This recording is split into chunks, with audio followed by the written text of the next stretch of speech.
Hey friends, today we're reviewing What Remains of Edith Finch. Now before you play this game, you're going to want to grab a few things. Something to wipe your tears away with, something to hug, and you're probably going to want to go out and see the sun afterwards. It's a pretty sad game. What Remains of Edith Finch has some beautiful artwork and equally beautiful and tragic storytelling.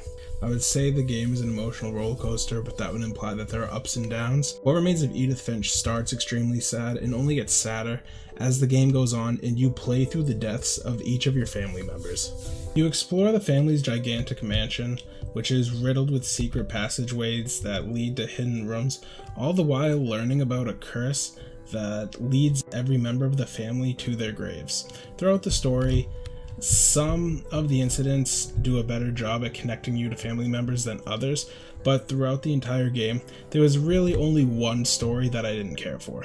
This one, Barbara Finch's story, and I know what you're thinking.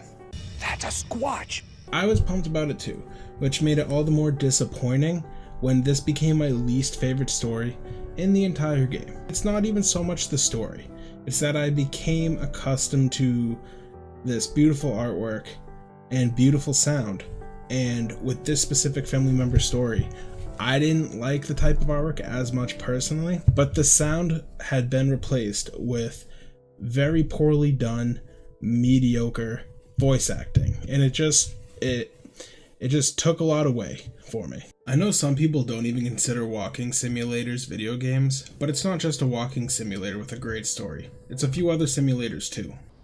420 Blaze It, Sun God Praise It simulator? Am I about to eat a person?